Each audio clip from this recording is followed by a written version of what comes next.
I'll start again. Thanks everyone for joining us for this panel on new directions in research on invertebrates and digital minds. So we've got three panelists. Each of our three panelists is going to speak for about 10 minutes each, and I'll introduce each in turn.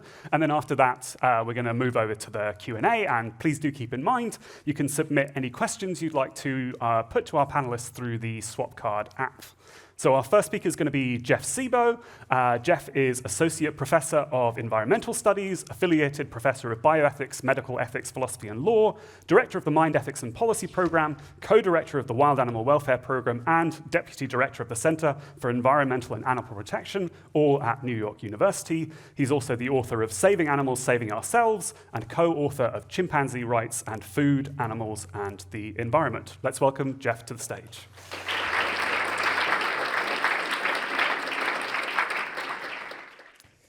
Thank you, Andreas, for that introduction and for organizing the panel. Thank you to the organizers of the conference, too, and to everybody for being here. Really looking forward to the session. So as Andreas said, this session, this panel, is about moral patienthood for non-humans, particularly invertebrates and AI systems. These large, diverse populations that are very different from us. Are they moral patients? Do they morally matter for their own sakes? Do we have responsibilities to them for their own sakes? These are tough, urgent questions. And my role in the discussion is to set up the conversation with some initial reflections. And I think a very helpful starting point for setting up the conversation is acknowledging that this is a very important and very difficult topic. The topic is very important because, of course, the world contains a vast number and wide range of non-humans, including invertebrates and AI systems, and humans are increasingly interacting with them whether we like it or not, and often we do like it. We already kill 1 trillion insects per year, and insect farming alone quadrillions per year with agricultural and other insecticides. To say nothing of other animals, we already interact with a lot of AI systems as companions, as assistants. In the future, we could interact with an even larger and more diverse population of AI systems than non-human animals. We could create vast simulated worlds and populate them with large numbers of simulated beings. Will these beings matter? Can they suffer? Can they be frustrated? Do they merit consideration? Do we have obligations to them? That question matters. It matters that we get it right, and it can be so easy to get it wrong. We can make mistakes in both directions, and the mistakes can be grave in both directions. Obviously, there are risks involved with false negatives, with mistakenly treating subjects as objects.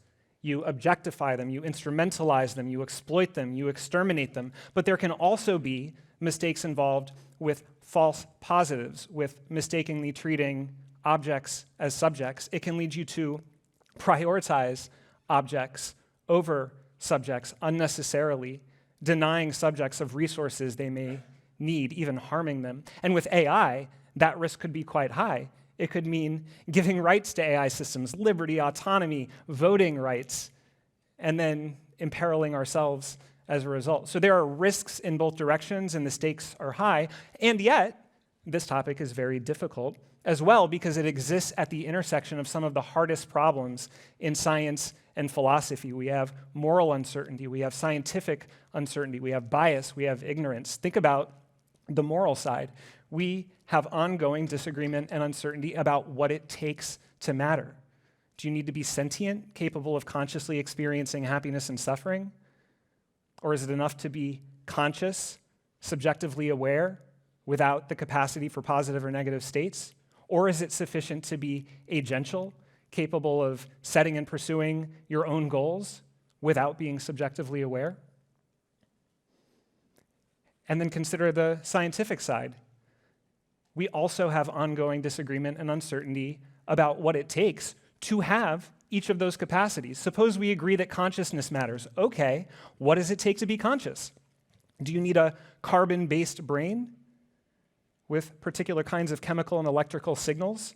Do you need sophisticated cognitive capacities like a global workspace that integrates all of your processes?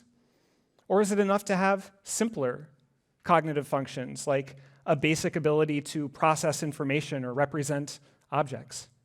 And as we try to navigate that moral and scientific disagreement and uncertainty, we have so much bias and so much ignorance. We are one kind of highly imperfect mind casting judgment on all of the other kinds of minds without ever being able, at least anytime soon, to feel their feelings or think their thoughts.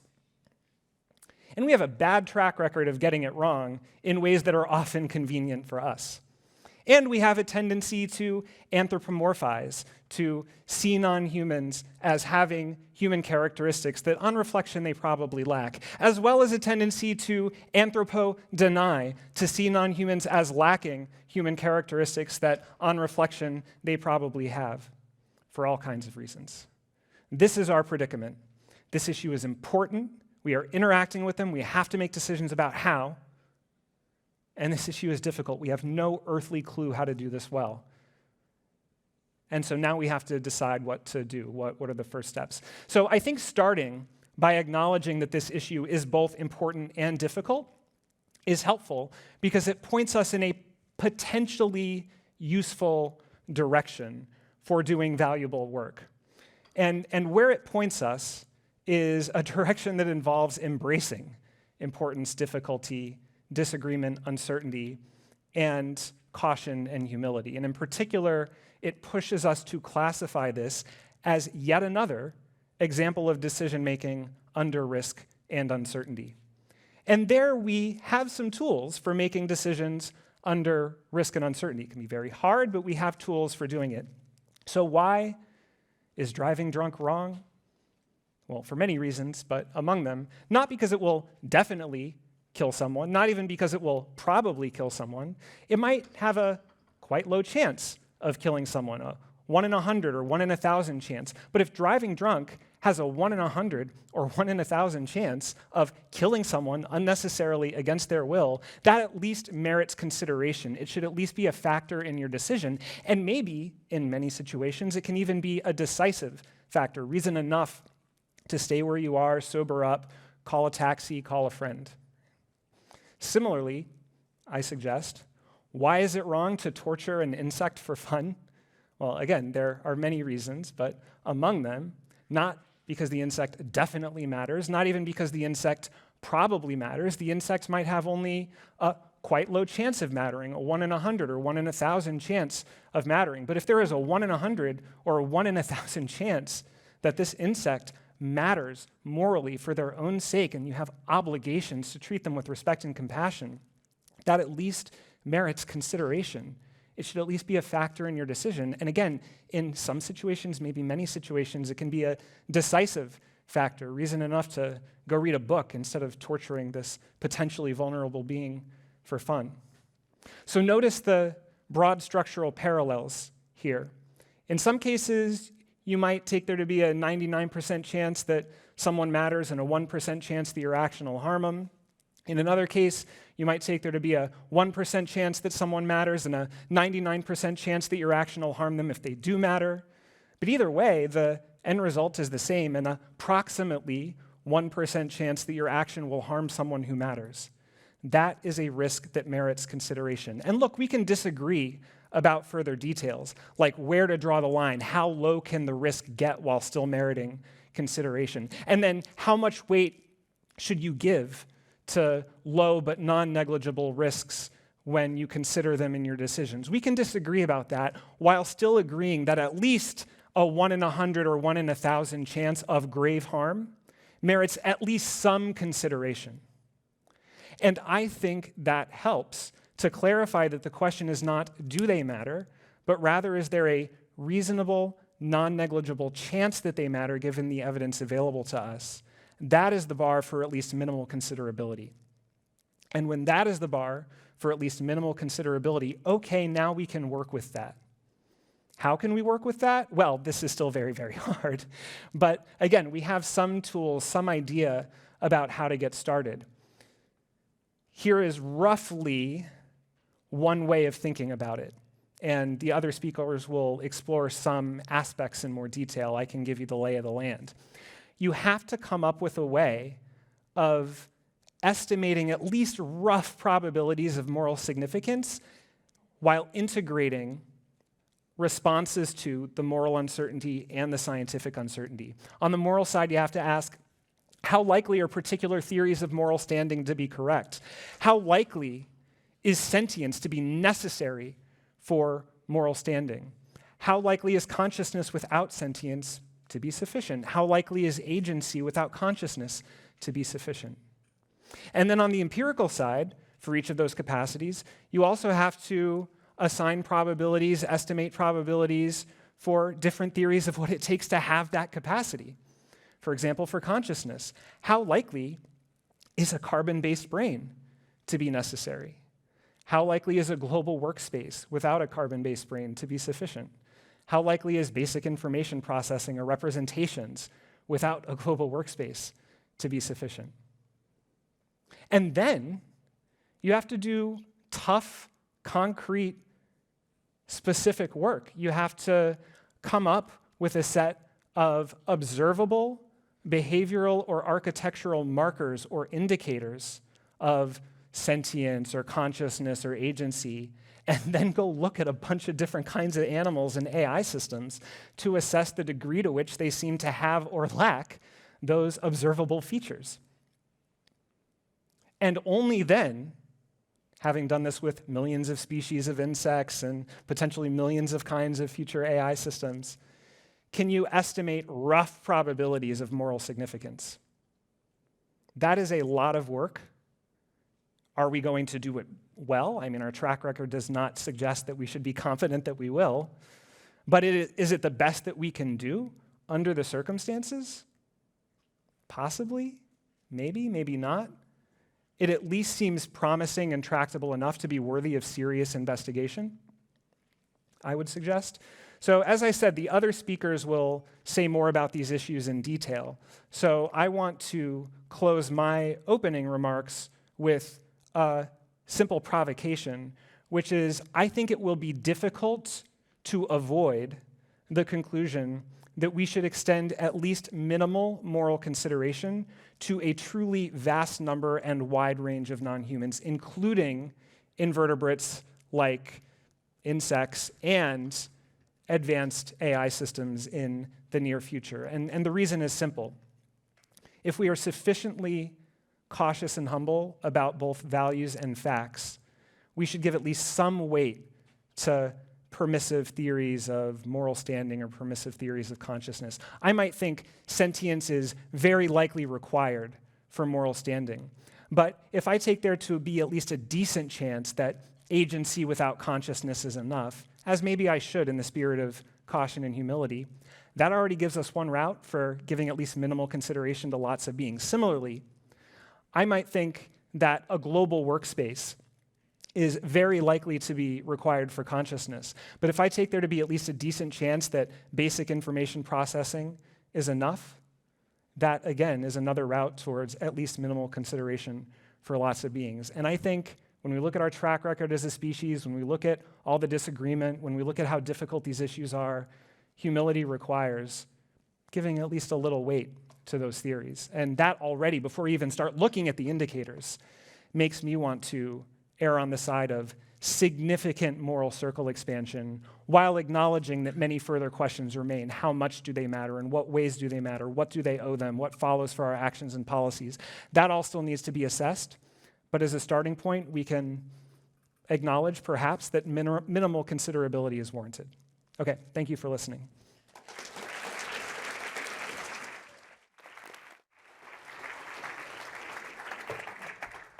All right, thanks so much, Jeff. So our next speaker is Daniela Waldhorn. Daniela is Director of Animal Welfare at Rethink Priorities, as well as a Ph.D. researcher in the Department of Social Psychology at the University of Barcelona. She's a board member of the Center for Animal Ethics, an associate professor at Pompeu Fabra University, and a research member of the Compass Project at the same university, as well as an advisor to the Shrimp Welfare Project and the Aquatic Life Institute. So let's all welcome Daniela to the stage. Okay, well, hi everyone, thanks for being here.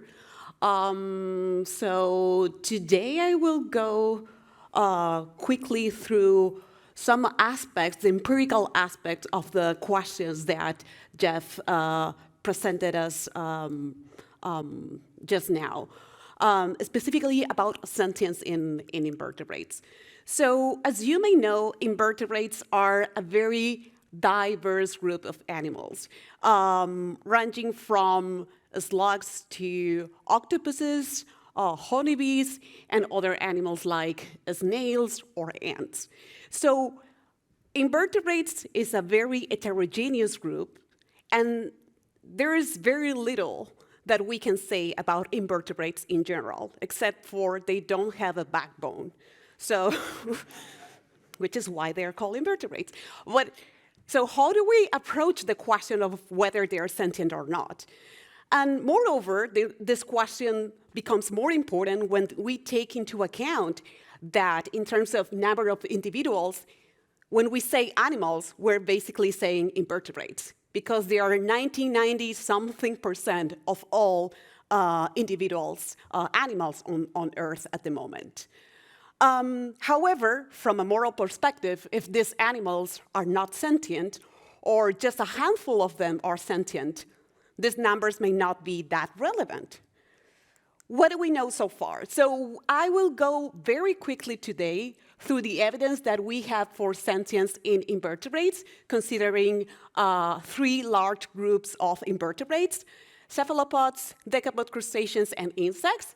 And for that, I would use the framework that was developed by Jonathan Birch and collaborators at the London School of Economics, which consisted of 8 different criteria that included some anatomical features of these animals, how they process information, and also other behavioral indicators that included responses to potentially damaging stimuli and others form of learning that are not just simple forms of learning, but preferably more complex forms of learning and behavior, and flexible behavior. Why flexible behavior? Because we want to check that the behavior that we see in these individuals is not just an automatic response. It's not something that is pre-programmed that could happen without requiring consciousness or sentience. And also they consider other indicators like physiological responses and motivational trade-offs, also a form of an expression of the behavioral aspects. Several angles to assess whether these animals may be sentient or not. And they also assign different confidence levels for each criterion to decide whether existing evidence, considering its quality and its quantity, suggests that these animals may satisfy a given criterion. So, what do we know about cephalopods? Well, probably these are the invertebrates, like octopuses, that you may be most familiar with when it comes to evidence for sentience, as octopuses are commonly considered the most intelligent invertebrates. There are many studies reporting cognitive sophistication in these animals and other reactions that could be interpreted as evidence for sentience. But I really like one case that was reported of a community of octopuses in Indonesia. I don't know if you have seen this video where octopuses carry coconuts, empty coconuts, and use them as defensive shelters where they hide themselves, and they use it to hide themselves and go after a prey.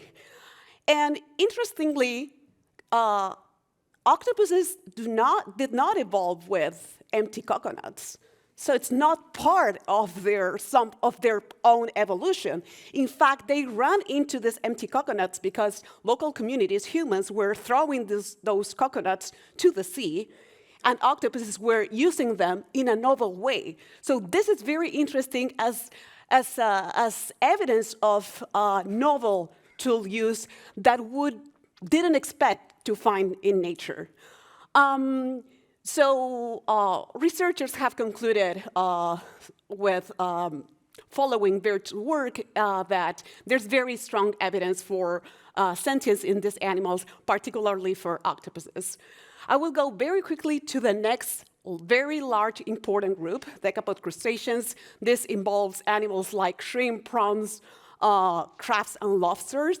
And I want to emphasize that shrimp, in particular, are the animals that are currently most commonly used and killed for food production purposes.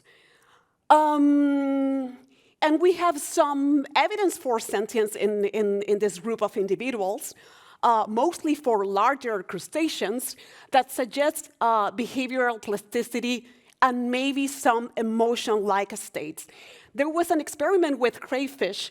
I don't know if you're familiar with crayfish, but in nature, they tend to explore both illuminated and unilluminated environments, but they prefer the darker ones as a way to avoid predators. So darker environments like under rocks or next to rocks. And in labs, they displayed this very similar behavior. But when crayfish were exposed to electric shocks, they were not so willing to explore their environment. And moreover, they developed a general aversion toward light. And this was perceived, and with other indicators, that crayfish may be experiencing something similar to anxiety or fear in humans. And what do we do when humans are experiencing these states? Well, we humans could take anxiolytic drugs, and that would eliminate that response. And that is what was done with crayfish, and we saw the same response. So this suggests not only that crayfish may be sentient in terms of experiencing the pain of the electric shock, but they also apparently developed something like an anxiety-like state that was eliminated with the administration of a drug that had an effect very similar to what we have seen in humans. So most of the evidence for decapod crustaceans is positive, particularly for larger crustaceans. We don't have sufficient evidence, or there is some important gaps for smaller decapod crustaceans, particularly for some infraorders. Very quickly, another very large group of invertebrates, insects. So Vert originally did not study insects, but Gibbons and others used their framework to assess the evidence that we have for six orders of insects at different life stages. And what they found is that we have very strong evidence of sentience in adults of mosquitoes, flies, termites, and cockroaches as well. And if you see this table where we were comparing first the two first rows, you can see the evidence for octopuses and cuttlefish, and see the rows below. Those refer to insects being evaluated under the very same criteria. And as you can see, the differences are not so big. I think the biggest limitation here is the lack of evidence. However, for Diptera, the last row that you can see there, they have been very well studied, particularly the fruit fly. As you may know, fruit fly are a model organism, ironically, to study nociception. So we know quite a lot about nociception in this dipteran specifically. And why am I emphasizing that? Because black soldier flies are also a dipteran, and black soldier flies are the species of greatest interest to the insect farming industry. Currently, farming insects in the billions, possibly soon in the trillions. And it has been seen in fruit flies belonging to the same group, the same order, that they, for example, display relatively complex forms of learning. In an environment, these flies were exposed to a specific color that predicting a punishment, a heat beam, and the flies avoided it. But in a different environment, they were exposed to the same color, but in this case, the same color predicted something different, a reward. And interestingly, flies learned that. But moreover, they learned to differentiate that in different environments, the same stimulus would predict something different. So this suggests that first, flies can learn, can remember. Second, that they can discriminate between different environments. And third, that they can adapt their behavior accordingly. So if they can adapt their behavior, this suggests that there is some flexibility in how they behave, and probably they are not just displaying automatic responses. There's more fascinating evidence about flies and insects, but I don't have time today. I just wanted to remark a few things that I'm not saying, that invertebrates in general are sentient. As I said previously, invertebrates are a very diverse group of animals, and there's little we can say about all invertebrates. I think it's more productive if we can focus on a specific groups of invertebrates. Second, I'm not saying either that some groups of invertebrates are sentient. I just wanted to emphasize that the evidence is suggestive rather than conclusive, and that the idea of sentience in invertebrates is something plausible, is something that we should consider.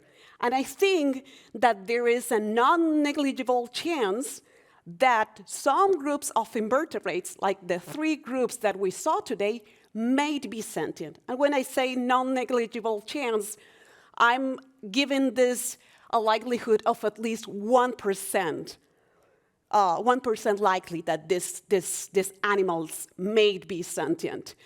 And if so, given the relatively high numbers, especially when we compare this with other animals that we use and that are affected by our decisions, and other animals living in the wild, the majority of them are invertebrates, I think this poses an important question. That is, how do we treat them in a context of relatively high uncertainty? I'm not going to respond to that now, this difficult question, but I think we should take it very seriously. Well, thanks so much.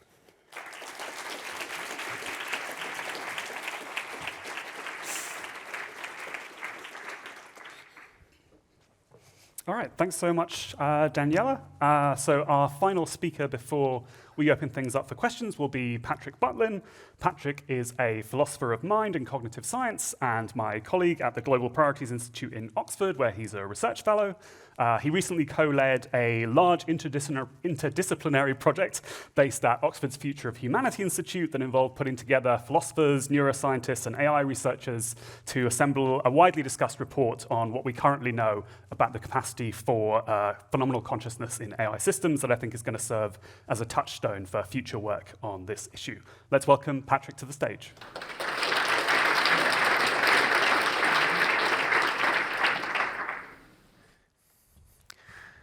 Thanks, Andres. Thanks, everyone. So what I'm going to talk about today is new directions for research in AI sentience. Before I say something about that, of course, it makes sense for me to say something about where I think we are at the moment in research relating to AI sentience. As Andreas just mentioned, last year I was involved in producing this report called Consciousness and Artificial Intelligence: Insights from the Science of Consciousness, in which I and many other authors sought to derive indicators for conscious experience in AI systems from neuroscientific theories of consciousness. And more generally, it seems to me that philosophical and scientific investigations of indicators or conditions for AI consciousness, or just of the question whether consciousness is possible in AI at all, is an area in which there's been a kind of recent surge of publications. There's many examples of recent work in this area. So that's an area where, of course, there's lots more work to do, but a start has very definitely been made. And I mean, it's somewhat difficult to draw the line between areas where we've made a start and areas where the possibility for research has only just been recognized. But some other topics where initial explorations have been made, where there's some useful work already, include the ethics of moral consideration under uncertainty. That's one of the areas that Jeff was emphasizing most. There have also been explorations of policy ideas for AI sentience for the short and long term. And another important topic on which research has just begun, but I think there's a huge amount of potential for more work, is investigations of public perceptions of consciousness in AI, including both the perceptions that active users of AI systems have of the capacities and the potential moral patienthood of those systems, and also public perceptions of consciousness in AI more broadly. So what about possible new directions? Here are 4 possible directions for future research in this area, which I think would be valuable, some of them very challenging though. So one area where more research is definitely needed is in-depth investigations of the prospects for consciousness in particular kinds of AI systems, because of course, as in the case of invertebrates, AI systems are very diverse and will continue to increase in diversity. And so the questions about particular kinds of systems are often quite variable. So it's important for research to be conducted, especially on the kinds of systems which, of course, are the most plausible candidates for consciousness, and also the kinds of systems which are likely to be widely used in the coming years. So one example of a class of systems where I think research would be valuable is generative agents, by which I mean systems that use large generative models embedded in frameworks that allow them to interact with an environment. I also think that a particularly difficult but potentially important area for new research is quantitative and/or behavioral measures that we can use to assess consciousness in particular kinds of AI systems. That's important because the kinds of indicators that I and my colleagues suggested in our work last year were qualitative, and they required inspecting AI systems architectures and the kinds of methods that we use to train them. And as you can imagine, quantitative and behavioral measures have some advantages over those kinds of measures. The third area is empirical work that we can do on trained AI systems to see if we can get evidence for conscious experience, so using interpretability tools, for instance. And then finally, the topic which I'm going to say a bit more about today is assessing AI systems specifically for valenced conscious experiences, as opposed to assessing them for consciousness in general. So by valenced conscious experiences, what I mean is ones that feel good or bad. These kinds of experiences are arguably of special welfare significance, special moral significance. And it's important to study this possibility separately from the possibility of consciousness in general, both because it's arguably particularly important, but also because it seems as though not all conscious experiences feel good or bad, and it's at least somewhat plausible that there could be beings that have conscious experiences, but they don't have ones that feel good or bad. So, if we believe that a being is conscious, there's a further question to be asked about whether it has valenced experiences. And of course, there's lots more questions that we could ask, even if we'd give an affirmative answer to that, like how strong or how intense are its experiences, what kind of stimuli cause it to have unpleasant experiences, and so on. And so you're probably all familiar with this terminology already, and Jeff mentioned it, but I'm going to use the term sentience for the capacity for valenced conscious experience specifically.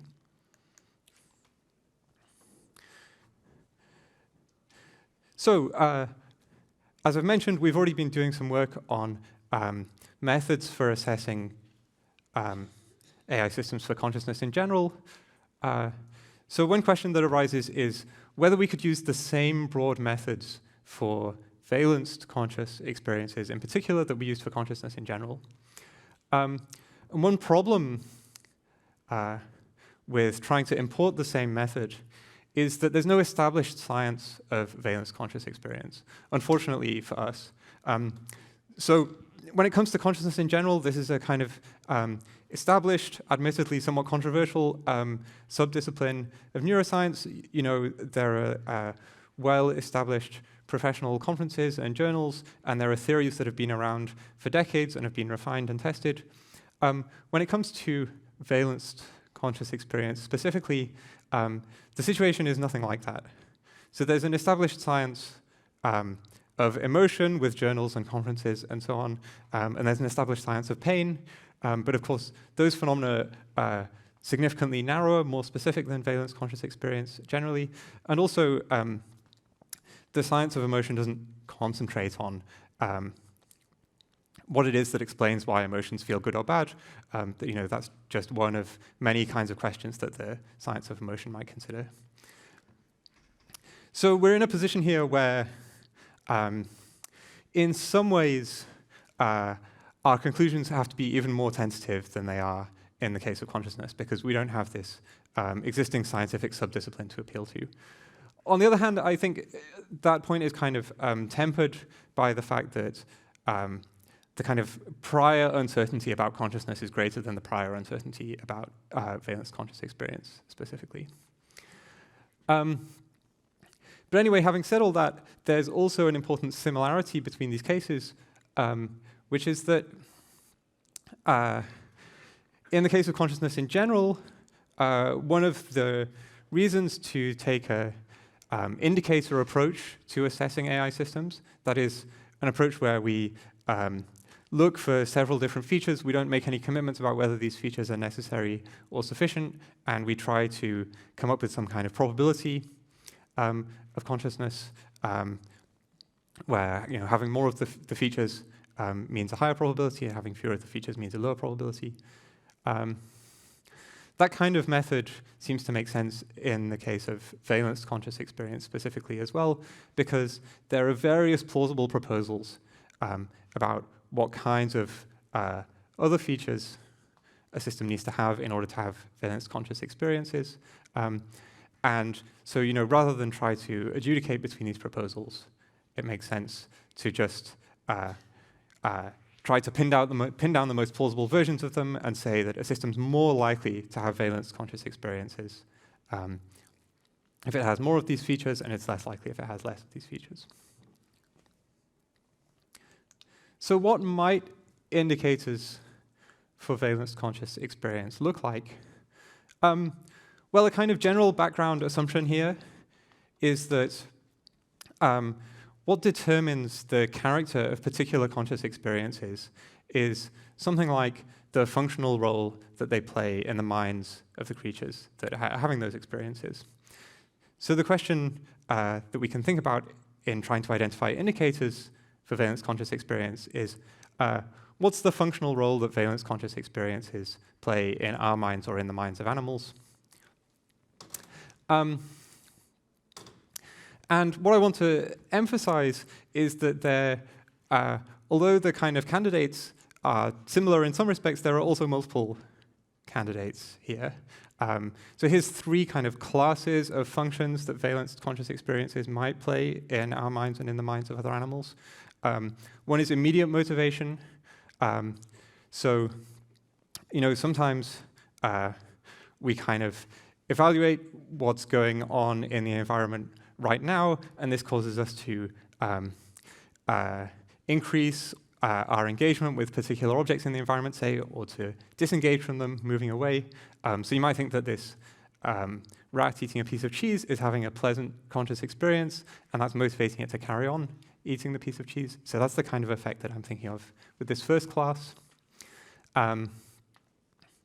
Secondly, it could be that valenced conscious experiences are involved in evaluating how well things are going right now, but that the purpose of that is not to determine what should be done immediately, but instead is to contribute to learning so that the animal can reach good states and avoid bad states more readily in the future. And then a final possibility, which I think is different again, is that valenced conscious experiences could be involved in prospective motivation. This is where we think ahead about what the outcomes might be of possible action options that are open to us. It may be that when we think about one possible outcome, we have a positive conscious experience. When we think about another outcome, we have a negative conscious experience, and that plays into the choice that we make. Now, of course, these three kinds of functions are all closely related. They're all about evaluating how good things are. And I hope that's entirely intuitive. It makes sense, given that what we're talking about is conscious experiences that feel good or bad. And of course, it's also the case that evaluating how good or bad things are is the kind of thing that beings that are agents need to do, because it's agents that need to make choices between options. So one thought you might have is, well, maybe sentience is just a matter of being a conscious agent. That is, maybe any system which is both conscious and has to make choices about what to do is going to have valence conscious experiences that feel good or bad. I think there's quite a lot to that, but I think it's probably not quite so simple. I mean, as I've just described, there are different roles that evaluative states can play in agency. And if we imagine a particular case like a conscious version of AlphaGo, we can see that it would be likely to have states playing some of the functional roles that I've just described, but not others. So AlphaGo engages in prospection, and it learns about values in the course of training, but it doesn't do anything which is analogous to the kind of engagement and disengagement with particular objects in its environment that the rat does or other animals do. So I think it's not so simple as that sentience is just a matter of conscious agency, but I hope I've illustrated to you that this is a potentially fruitful new direction for AI consciousness research. So thanks very much.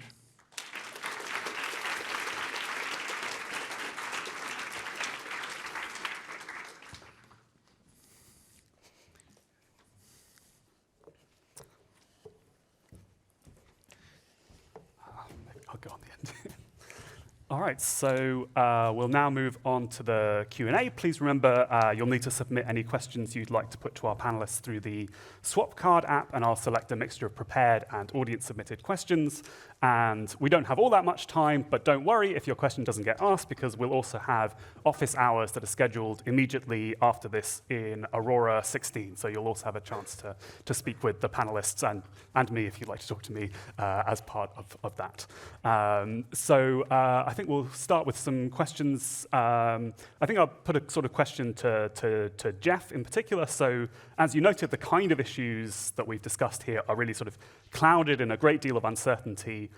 Are there nonetheless sort of particular policies or interventions related to invertebrates or digital minds that you think we should be trying to put in place already now in spite of our deep uncertainty? Yeah, good question. This is definitely an area where I think we should start implementing sensible policies before we feel like we have certainty or even a lot of confidence about what will be best, in part because it might be decades before we have that kind of confidence if we ever do, and in part because implementing policies and then studying the effects is part of how we can learn what will be best in the long run. So I do recommend experimenting with policy as we go. Now, when it comes to the type of policies I recommend, that will be very domain specific. Are we talking about what companies or labs can do versus what governments can do? Are we talking about local level, national level, international level? But broadly speaking, in the interest of time, I would say that as a starting point, you can at least acknowledge the significance and considerability of these beings and make commitments to consider welfare risks for them when making decisions that affect them. And then you can include their welfare as one factor among many in policy decisions that affect them. And that can already have transformative implications for all kinds of policies, ranging from pest control policies or infrastructure policies for animals like insects to obviously development, deployment, and scaling policies for AI systems. And so having a commitment to consider their welfare, a commitment to assessing welfare risks for them and consulting with external experts as you do, and doing it in a pluralistic and multidisciplinary way, and then basic minimal policies to mitigate kind of clear risks in sensible ways, and then commit to working with experts to study the effects, I think are good starting points. Thank you. All right, let's take a question from the audience, which I think is sort of for Daniela. So an audience member asks how we sort of mitigate the risk of causing unnecessary harm to potentially sentient invertebrates whilst trying to study their sentience. How do you sort of navigate that challenge? The question, I think probably we can start incorporating or developing some of the protocols and mitigating measures that we apply when working on studying invertebrates. We could apply some of those to invertebrates. For example, trying to limit to the extent that it's possible the number of animals that are used. If they should be killed, we can stun them, and this is something that some entomologists are developing ethical protocols to work with invertebrates, with very concrete recommendations for researchers, and from that also to produce some very concrete recommendations for the industries using these animals. Excellent, thanks. A question for Patrick. So can you sort of speak to the possibility that today's most advanced models, or ones coming in the next couple of years, are conscious? How confident or not should we be in the consciousness of today's frontier models? I think we should... Just the small stuff. I think we should be fairly confident that they're not conscious.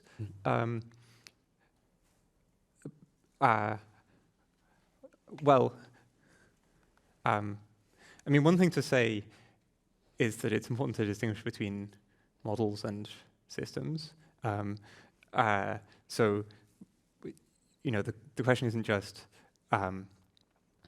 is this like set of weights a candidate for consciousness, but is this like system as deployed a candidate for consciousness?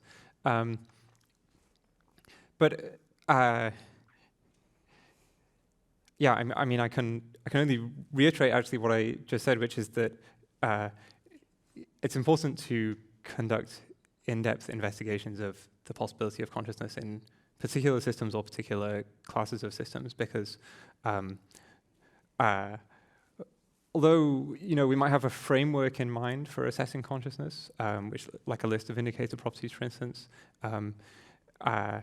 you can't just read off from that list of indicator properties and from a description of a system whether the system has those properties. There's kind of matters of interpretation involved, and you need quite a kind of detailed understanding of how the system works and what it's doing. Sometimes, of course, there's uncertainty about that as well.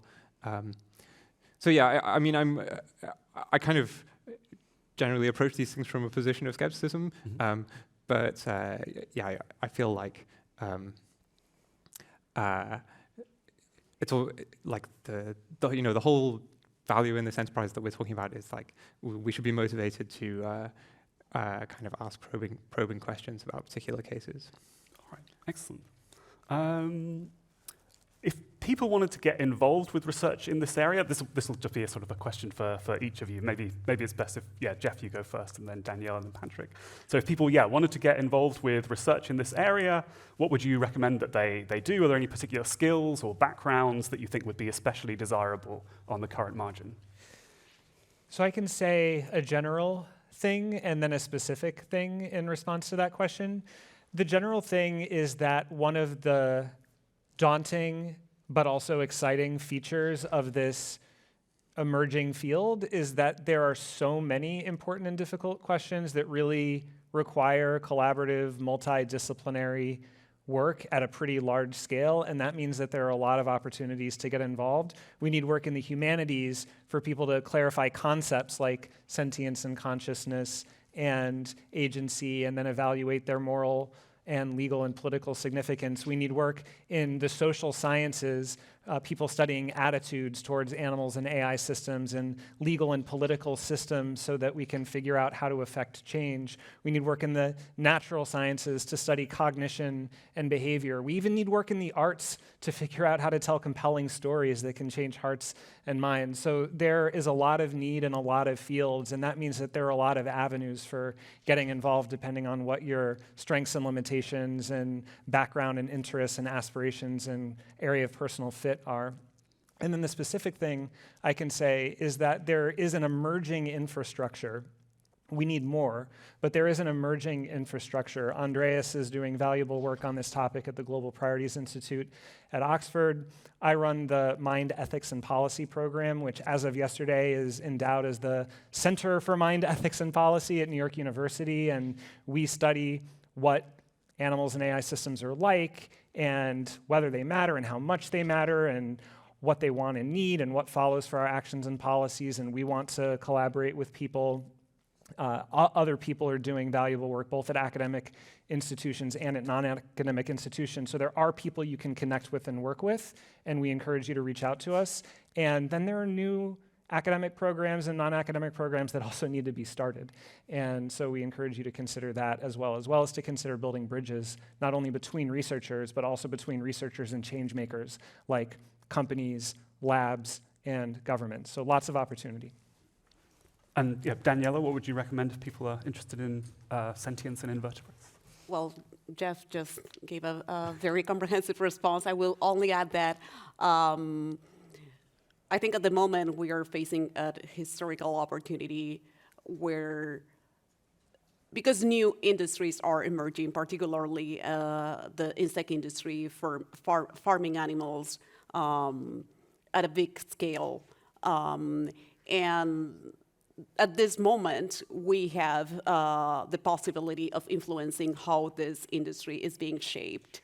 So this also opens the opportunity for research to have a direct impact in the world in this very moment, and an impact that could be very difficult to achieve maybe 5 or 10 years from now.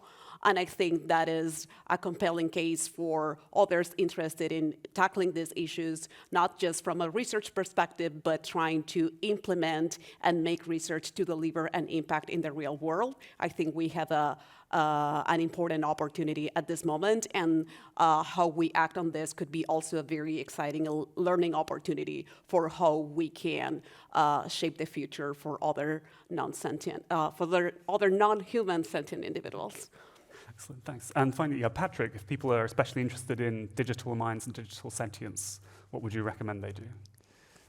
I think the only thing that I would add to Jeff's remarks is that this is a field where I feel like, insofar as we're short of any particular set of skills, it's the technical AI skills that are missing. So I think in my experience of kind of forming interdisciplinary teams to work in this area, it's easy to find philosophers and neuroscientists who are excited about it, and it's more difficult to find people who've got a detailed understanding of current frontier AI systems.